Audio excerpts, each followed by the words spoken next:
کریں گے. بادشاہ ہے تو ہم اسے جنگ کرنے کے لیے تیار ہیں. کہا کیسے معلوم کیا جائے یہ بادشاہ ہے یا ولی خدا ہے؟ کہا ایسا ہے کہ ملک سبا کا عظیم تحفہ اس کی بارگاہ میں بھیجا جائے، کیونکہ بادشاہ ہدایہ کو، تحفے کو، تحائف کو بہت زیادہ پسند کرتے ہیں.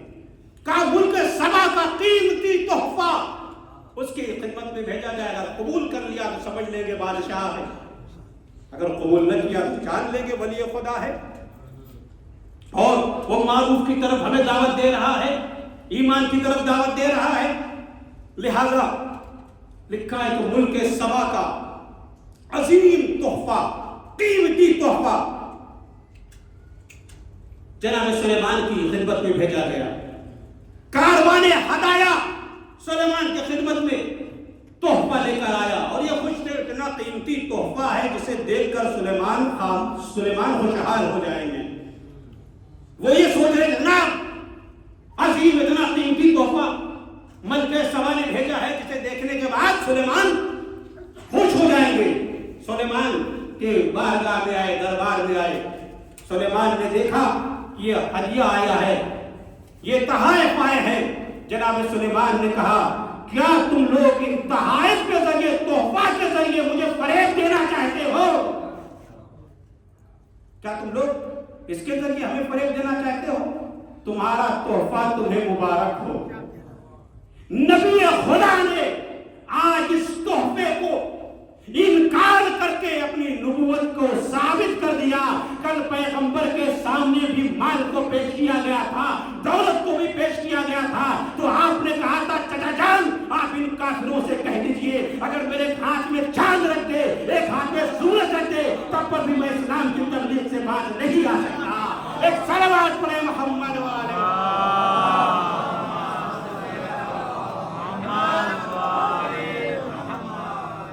اسلام سے بات نہیں آ سکتا. جناب سلیمان نے رد کر دیا. یہ واپس آئے اور آ کر بتایا، ملک سبا کو بتایا کہ وہ اس کی حکومت الہی حکومت والی ہوتی ہے، کوئی بادشاہ نہیں ہے. اس نے کہا اگر الہی حکومت ہے ہم تسلیم ہو جائیں گے، ہم اس پر ایمان لے آتے ہیں. ادھر جناب سلیمان کو خبر ہوئی، سلیمان کا دربار سجا ہوا ہے، سلیمان کو خبر ہوئی جو ملک سبا تسلیم ہو کر آنا چاہتی ہے. تو جناب سلیمان نے اپنے دربار میں پوچھا کون ہے جو اس تخت کو ان سے آنے سے پہلے یہاں لا دے. تو ایک قال عفریت من الجن، اس نے کہا کہ میں قبل ان تقوم من مقامک، آپ اس سے پہلے کہ اپنے مقام سے اٹھے میں لا دوں گا. ظاہر سی بات ہے بعض لوگ ممکن ہے وہ کام کر لے مگر ان کی شان میں ہی ہوتا ہے کہ ان سے کام کرایا جائے. بھائی اتنی دیر میں تو لا دیتا نا سلیمان. نبی سے وہ کہہ رہا ہے اس سے پہلے کہ آپ کھڑے ہوں اور ہم آپ کی خدمت میں، آپ کے دربار میں ہو، اس کا تخت لا دیں گے.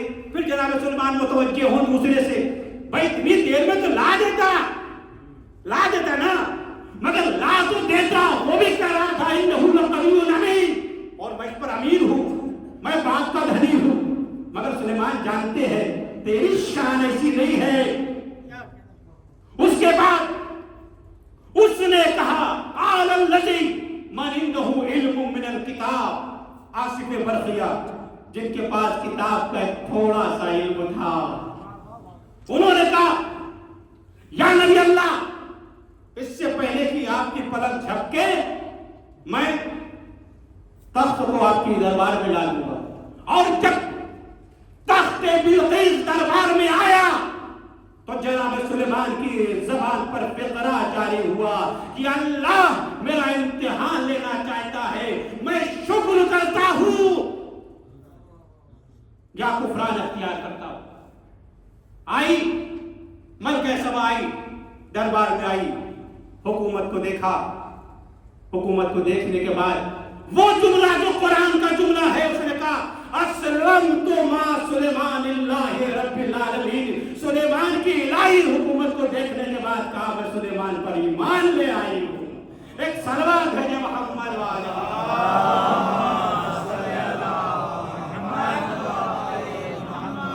یہ آپ نے غور فرمایا کہ جانوروں کے اندر یہ صلاحیت ہے کہ وہ اسباب گمراہی کو بھی پہچانتے ہیں. قوم کو گمراہ ہوتے ہوئے دیکھا, ضلالت کے اسباب کو بھی دیکھا اور آ کر شکایت کی. یہی وجہ ہے آپ دیکھیں کہ جب سلیمان کا گزر وادی نمل سے ہوا, چیونٹیوں کی وادی سے ہوا, میں یہ عرض کر رہا ہوں کہ یہ جذبہ امر بالمعروف جانوروں کے اندر بھی پایا جاتا ہے. یہ میں عرض کر رہا ہوں آج کی گفتگو, آج کے مجلس میں یہی ہے کہ انسان ہو کر اگر یہ فریضے کو انجام نہ دے تو یہ جانور سے بھی بدتر ہے, جانور سے بھی بدتر ہے. جانوروں کے اندر منکرات کے خلاف, گناہوں کے خلاف آواز اٹھانا, نیکیوں کی طرف دعوت دینا جانوروں کے اندر بھی پایا جاتا ہے. قرآن نے کہا سلیمان کا گزر چونٹیوں کی وادی سے ہوا. چونٹیوں نے جب سلیمان کے لشکر کو دیکھا, قرآن کے الفاظ اذا آتوا علی وادی النمل قال نملۃ یا ایھا النمل ادخلوا مساکنکم لا یحطمنکم سلیمان وجنودہ وهم لا یشعرون. جب سلیمان کے لشکر کو دیکھا تو چونٹیوں کے سردار نے اپنی قوم سے کہا تم اپنے اپنے بلوں میں چلی جاؤ, کہیں ایسا نہ ہو کہ سلیمان اور ان کا لشکر تم کو کچل دے اور تمہیں احساس اور انہیں احساس تک نہ ہو. وهم لا یشعرون, نیکیوں کی طرف دعوت دے رہی نا, تم اپنے اپنے بلوں میں چلی جاؤ, تم اپنے اپنے بلوں میں. کیوں؟ کیونکہ سلیمان اور ان کا لشکر وهم لا یشعرون, اور انہیں احساس نہ ہو. دیکھیں یہاں پر ظاہر سی بات ہے جو یہ کہا, اس چیٹی نے یہ کہا کہ سلیمان اور اس کا لشکر کہیں کچل نہ دے. ظاہر سی بات ہے سلیمان معصوم ہے, سلیمان معصوم ہے نا, تو چونٹیوں کو تو کچل نہیں سکتے, چونٹیوں کو کچل نہیں سکتے. تو جو یہ نسبت دی گئی ہے کہ سلیمان اور ان کا لشکر, تو سلیمان کے اعتبار سے نہیں ہے بلکہ ان کے اصحاب کے اعتبار سے ہے. کیونکہ نبی معصوم ہوتا ہے, اس کا مطلب یہ ہوا کہ نبی کا معصوم ہونا اصحاب کے بے عیب ہونے کی دلالت نہیں ہے. صلوات پڑھیں محمد و آل محمد.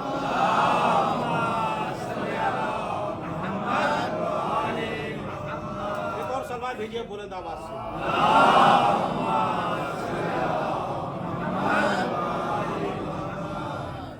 جناب سلیمان اس چونٹی کے پاس آئے اور کہا کہ یہ بتاؤ کہ تم نے یہ کیسے کہہ دیا کہ سلیمان اور اس کا لشکر تمہیں کچل نہ دے. تم زمین میں نیچے چل رہی تھی, میرا لشکر تو ہواؤں کے اوپر تھا, میرا لشکر تو ہواؤں کے اوپر تھا, تو پھر یہ کچل جانے کے معنی کیا ہے؟ میں تو ہواؤں کے اوپر جا رہا تھا, تم زمین کے اوپر جا رہی تھی, تمہاری قوم زمین کے اوپر تھی, پھر یہ کچل جانے کا تصور کہاں سے پیدا ہوا؟ تم نے کیوں اپنے قوم کو خطاب کیا؟ کہا سلیمان نبی مسئلہ یہ ہے کہ جب آپ بھی اور آپ کا لشکر ہواؤں کے اوپر جا رہا تھا تو میں نے اپنی قوم کو اس لیے کہا کہیں آپ کا جاہو حشم دیکھ کر ان کے اندر دنیا کی محبت نہ پیدا ہو جائے, ان کے اندر دنیا کی محبت نہ پیدا ہو جائے. جاہو حشم دیکھ کر کہ آپ کے پاس اتنی بڑی قدرت ہے, اتنی بڑی طاقت ہے, کہیں چونٹیوں کے اندر, ہماری قوم کے اندر یہ محبت دنیا نہ پیدا ہو جائے. لہذا ہم نے ان سے کہا کہ تم اپنے اپنے بلوں میں چلی جاؤ. سلیمان نے کہا تو بڑی زیرک اور ہوشیار معلوم ہوتی ہے, تو مجھے نصیحت کر, تو مجھے نصیحت کر. چونٹی سے جناب سلیمان کہہ رہے ہیں تو مجھے نصیحت کر, ہاتھوں پہ لیے ہوئے, تو مجھے نصیحت کر. جناب سلیمان سے وہ چیٹی کہتی ہے کہ ٹھیک ہے میں تمہیں نصیحت کروں گی, تم اللہ کی ایک نعمت کا میرے سامنے تذکرہ کرو. جناب سلیمان نے کہا کہ اللہ نے مجھے ہمارے لیے ہواؤں کو مسخر کر دیا ہے, ہوا کو اللہ نے ہمارے لیے مرکب قرار دیا ہے. کس سے کہہ رہے ہیں؟ چونٹی سے کہہ رہے ہیں کہ تم مجھے نصیحت کرو. چونٹی کہہ رہی ہے کہ اللہ کی کوئی ایک نعمت کا تم تذکرہ کرو, ہم کیا کریں گے؟ نصیحت کریں گے. سلیمان نے کہا اللہ نے ہمارے لیے ہوا کو مسخر کر رکھا ہے اور ہوا کے اوپر میرا لشکر چلتا ہے, ہوا میرے لیے مرکب ہے, اب نصیحت کر. چونٹی نے کہا اے سلیمان اسی سے اس دنیا کی بے اہمیتی کا پتہ لگا لینا کہ تمہاری حکومت کی بنیاد ہی ہواؤں کے اوپر ہے. جس کی بنیاد ہوا کے اوپر ہو اس کے بارے میں کبھی غرور و تکبر نہ کیا جائے. صلوات پڑھے محمد و آل محمد.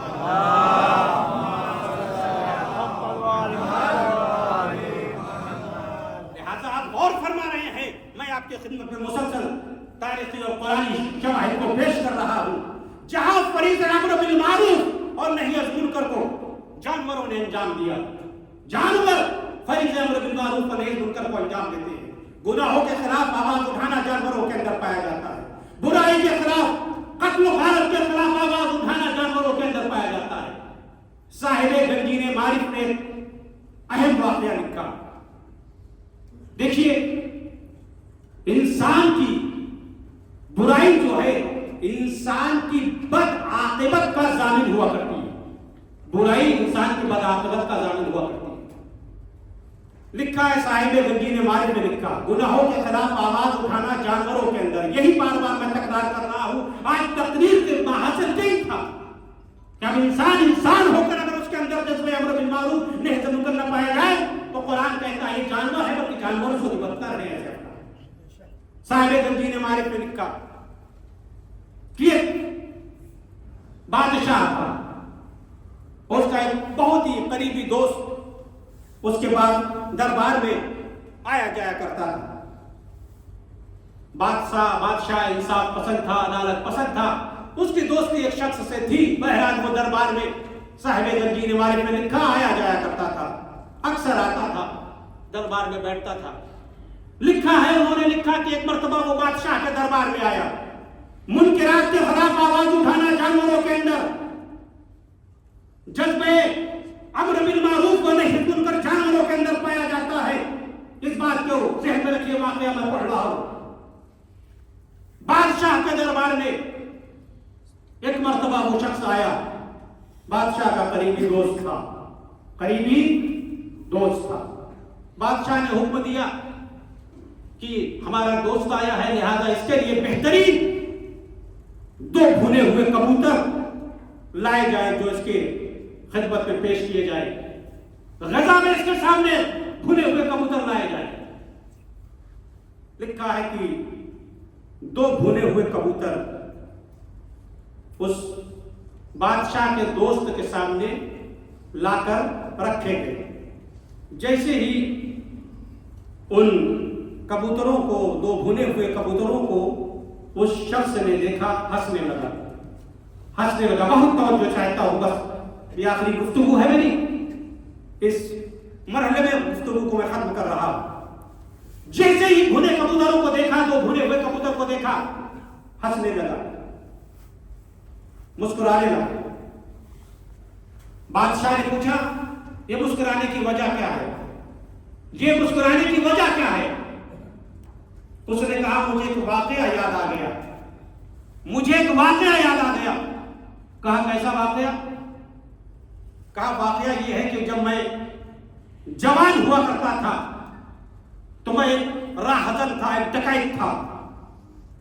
وہ واقعہ بیان کر رہا ہے بادشاہ کے دربار میں کہ 2 بھنے ہوئے کبوتروں کو دیکھنے کے بعد ہنسی مجھے اس لیے آئی کہ چونکہ جب میں جوان تھا، ایک راہزن تھا، ایک ڈکیت تھا. میں قافلے کو لوٹا کرتا تھا، ان کے مال کو چھین لیا کرتا تھا. ایک مرتبہ میں نے ایک تاجر کو، ایک مالدار انسان کو جنگل میں پکڑ لیا. پکڑنے کے بعد میں نے اس کے مال و دولت کو، اس کے پیسے کو چھین لیا. مال کو جب میں نے چھین لیا تو میں نے دیکھا کہ اس نے مجھے اچھی طریقے سے پہچان لیا ہے. لہذا مجھے خطرہ محسوس ہوا کہ جا کر وقت کے حاکم سے یہ شکایت کرے گا. پوری توجہ چاہتا ہوں. وقت کے حاکم سے جا کر شکایت کرے گا. لہذا میں نے یہ قصد کیا کہ اس کے مال کے ساتھ ساتھ اسے بھی ہم قتل کر دیں.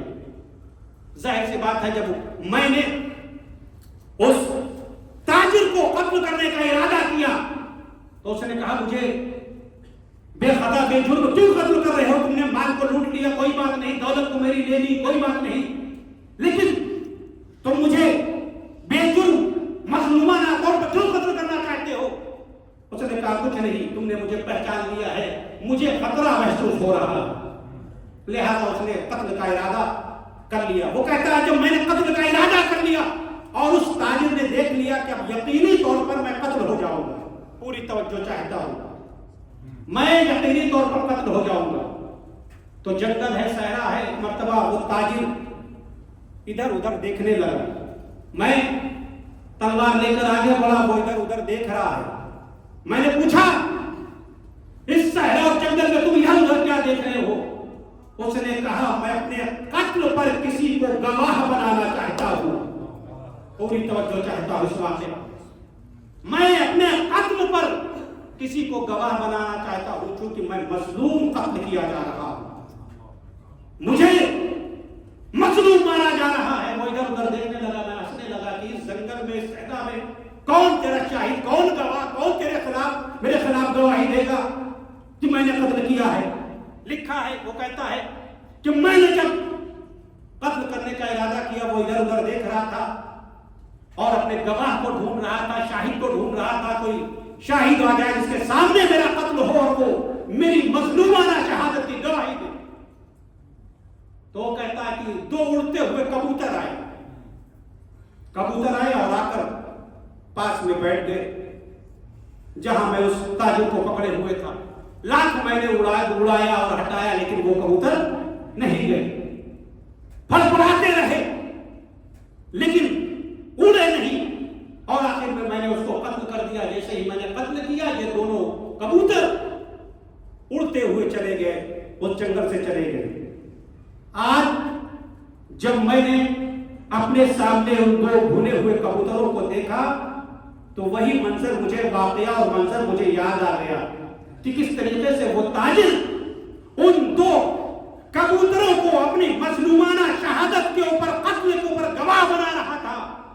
اتنا سننا تھا کیونکہ بادشاہ کا دربار انصاف پسند تھا، عدل پسند تھا۔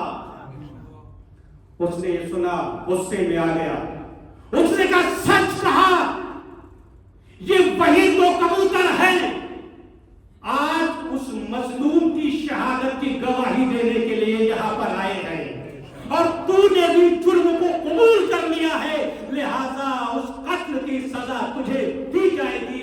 یہ کہہ کر اس نے حکم دیا اور اس کو قصاص کیا، اس کو بھی قتل کر دیا گیا۔ تو آپ نے غور فرمایا، جب ایک مظلوم کا، ایک عام مظلوم کا قتل کوئی نہیں چھپا سکتا، تو حسین مظلوم کا قتل دنیا کیا چھپاتی؟ صلوات پڑھیں۔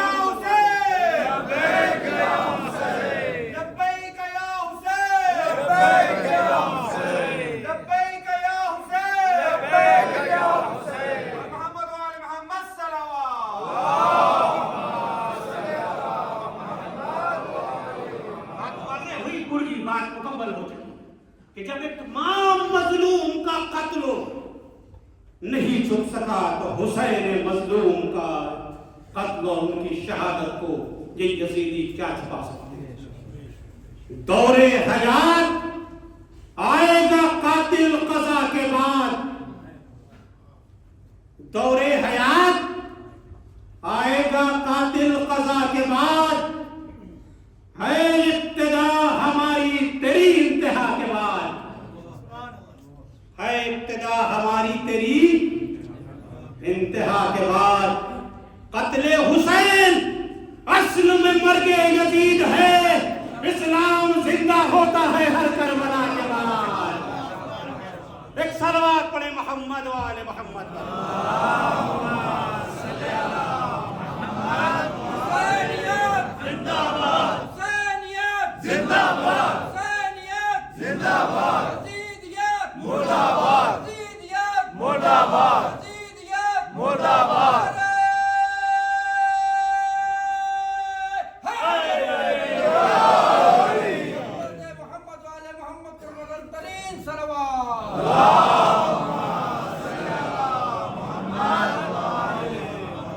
لاکھ یزیدیوں نے قتل حسین کو چھپانا چاہا لیکن چھپا نہ سکے۔ یہ حسینی قوم ہے جو شہادت حسین کو چھپنے نہیں دیتی. یہ محرم اور سفر کا مہینہ ہے جو ہم کو زندہ کیے ہوئے ہے.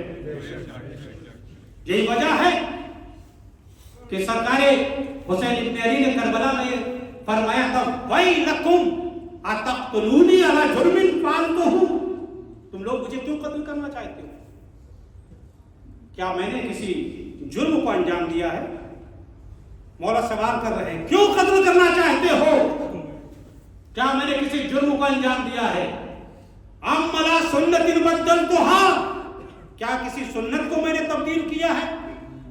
ام علی شریعت غیرتها.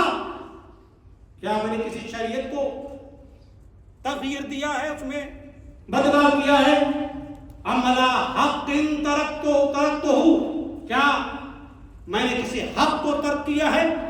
کس بنا پر تم لوگ مجھے قتل کرنا چاہتے ہو؟ تو لوگوں نے کہا حسین جن اسباب شرعی کا آپ ذکر کر رہے ہو ان میں سے کوئی اسباب آپ کے قتل کے لیے نہیں ہے. کس لیے؟ اِنَّا نَقْتُلُكَ بُغْضًا لِأَبِيكَ. تمہارے بابا کے بغض میں ہم تمہیں قتل کرنا چاہتے ہیں، جنہوں نے ہمارے اشیاء کے ساتھ بدر و حنین میں ہمارے اشیاء کو قتل کیا. اتنا سننا تھا حسین ابن علی نے تلوار کو نکال دیا میں اپنے بابا کا دفاع کروں گا. میں اپنے خاندان کا، اپنے گھر والوں کا دفاع کروں گا. بس میرے عزیزوں گفتگو بالکل مکمل ہو گئی. اللہ آپ کو سلامت رکھے. دور دور سے آپ مجلس کو سننے کے لیے آتے ہیں. اس کا جو فاطمہ زہرا آپ کو عطا کریں. دیکھتے دیکھتے 5 محرم نمودار ہو چکی ہے. آج کی تاریخ معلوم ہے آپ کو نا؟ آج کی تاریخ اور محمد سے منسوب ہوتی ہے. کائنات میں کچھ محبتیں بڑی مشہور ہیں میرے عزیزوں. کائنات میں کچھ محبتیں بڑی مشہور ہیں. ایک باپ اور بیٹے کی محبت، ایک باپ اور بیٹی کی محبت، ایک بھائی اور بہن کی محبت. یعقوب اور یوسف کی محبت، باپ اور بیٹی کتنا روئے کہ آنکھیں سفید ہو گئی. ایک باپ اور بیٹی کی حسین کی محبت سکینہ سے، سکینہ کی محبت حسین سے. حسین کہتے ہیں مجھے وہ گھر پسند نہیں ہے جہاں پر سکینہ نہ. اور ایک محبت جو کائنات میں مشہور ہے بھائی اور بہن کی. ایک محبت معصوم قم کی امام رضا سے اور زینب کی محبت حسین سے. یہی وجہ ہے کہ جب 28 رجب سن 60 ہجری کو یہ قافلہ چلنے لگا نا، قافلہ تیار ہو گیا، حسین مدینے سے نکلنے لگے تو ایک مرتبہ زینب آئی، بھیا حسین، اے بھیا حسین میں بھی آپ کے ساتھ چلوں گی. اے بھیا میں بھی آپ کے ساتھ چلوں گی. حسین کہتے ہیں بہن زینب بابا نے آپ کو عبداللہ سے منسوب کر دیا، آپ چاہیے پہلے عبداللہ سے اجازت لے کر آئیے. زینب بیت الشرف میں آئی. کیا دیکھا؟ عبداللہ محبوب ہے، چونکہ عبداللہ مریض ہے، بیمار ہے. تو علی کی بڑی بیٹی نے بیدار کرنا مناسب نہ سمجھا. سرحانے بیٹھ کر عبداللہ کے گریہ فرمانے لگی. جب گریہ کرتے کرتے زینب کے آنسو عبداللہ کے رخسار پر گرے، مرتبہ آنکھیں کھلی، آنکھوں کو جوڑ لیا. اے شہزادی یہ رونے کا سبب کیا ہے؟ اے شہزادی آپ گریہ کیوں کر رہی ہے؟ کہ عبداللہ تمہیں معلوم ہے نا میرا بھائی حسین مدینہ چھوڑ. اے عبداللہ میرا بھائی حسین مدینہ چھوڑ رہا ہے. تمہیں معلوم ہے نا بابا نے جب مجھے آپ سے منسوب کیا تھا تو میں نے اس وقت آپ سے یہ شرط رکھی تھی کہ اگر میرا بھائی حسین مدینہ چھوڑنے لگے اور زینب جانا چاہے تو عبداللہ آپ روکو گے نہیں. ہاتھوں کو جوڑ لیا. ہاں شہزادی مجھے یاد ہے، ہاں شہزادی بخوبی یاد ہے. بس عبداللہ میرا بھائی حسین مدینہ چھوڑ رہا ہے. اے عبداللہ میں اپنے بھائی کے بنا زندہ نہیں رہ سکتی. عبداللہ نے کہا بی بی شہزادی آپ شوق سے تشریف لے جائیے، آپ جائیے شوق سے تشریف لے جائیے۔ شوہر کی اجازت ملی، زینب اٹھی، ابھی چند قدم آگے بڑھی تھی، ایک مرتبہ عبداللہ کی نہیں آواز آئی، اے زینب ذرا ٹھہر جاؤ۔ زینب بے قرار ہو گئی، عبداللہ مریض ہے، بیمار ہے، شاید جانے کی اجازت نہ دے۔ مڑ کر کہا عبداللہ آپ نے تو اجازت دے دی ہے نا، کہا شہزادی میں آپ کو جانے سے منع نہیں کرتا، مگر شہزادی آپ کا تنہا جانا مناسب نہیں ہے۔ اے شہزادی آپ اپنے ساتھ اور محمد کو بھی لیتے جائیے، اگر آپ کے بھائی پر کوئی وقت پڑ جائے اللہ سلامت رکھے، اللہ ان آوازوں پر رحمت نازل کرے۔ شہزادی اگر آپ کے بھائی پر کوئی وقت پڑ جائے نا تو انہیں میری طرف سے قربان کر دیجیے گا۔ اے میرے عزیزو، یہ بہن اپنے بھائی سے کتنا محبت کرتی ہے۔ لکھا ہے کہ جگہ جگہ پر زینب اپنے حسین کو روئی ہے شہادت کے بعد، کہیں پر اپنے بچوں کو زینب نے یاد نہیں کیا، جگہ جگہ پر حسین کو روتی رہی ہے۔ لکھا ہے کہ جب شام میں جب رہائی ملی ہے نا، سید سجاد نے آ کر کہا مکرمہ یزید نے ہم کو رہا کر دیا، اور کہتا ہے آپ یہاں رہیے چاہے مدینہ واپس چلے جائیے۔ کہا بیٹا یزید سے کہہ دو پہلے ہمارے لیے ایک مکان خالی کرا دے، ابھی تو ہم نے شودا کا دل کھول کر بات تبدیل نہیں کیا ہے۔ یزید کے حکم سے ایک مکان خالی کرایا گیا، بیویاں اس مکان میں جمع ہوئی، شام کی عورتیں بھی جمع ہوئی، اور یزید نے ایک ایک سر بیویوں کے درمیان بھیجنا شروع کیا۔ کبھی عباس کا سر آیا، زوج عباس نے بڑھ کر اٹھا لیا، کبھی قاسم کا سر آیا، ام فروہ نے قاسم کا سر اٹھایا، علی اکبر کا سر آیا، ام لیلا نے اٹھایا، ایک مرتبہ حسین کا سر آیا، ساری بیویاں استقبال میں آگے بڑھی، زینب نے سر حسین کو آغوش میں لیا اور گریہ کرنا شروع کر دیا۔ اس کے بعد علماء کہتے ہیں دو چھوٹے چھوٹے سر اور آئے، انہیں کوئی لینے کے لیے آگے نہ بڑھا۔ شام کی عورتوں نے کہا کاش کا ان بچوں کی ماں مر گئی ہے، کیا ان بچوں کی ماں مر گئی؟ اتنا سننا تھا زینب کا دل بھر آیا، اے شام کی عورتوں ایسا نہ کہو، ابھی یہ دشیا ماں زندہ ہے۔ لیکن ابھی میں اپنے بھائی حسین کا ماتم کر دے، جگہ جگہ پر حسین کا ماتم کیا ہے۔ معلوم ہے صرف ایک مقام پر اور محمد یاد آئے ہیں، جب یہ قافلہ مدینہ واپس آیا ہے نا، واپس آیا ہے، ایک مرتبہ عبداللہ کو خبر ملی ہے کہ یہ قافلہ مدینہ واپس آ گیا ہے۔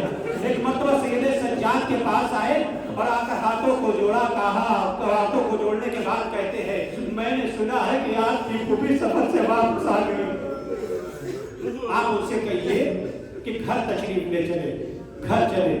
سید سجاد نے اشارہ کیا، اے پھوپھا جان آپ گھر میں جا کر خود سے کہہ دیجیے۔ عبداللہ سمجھ کے زینب اسی گھر میں ہے، گھر میں داخل ہوئے، کیا دیکھا؟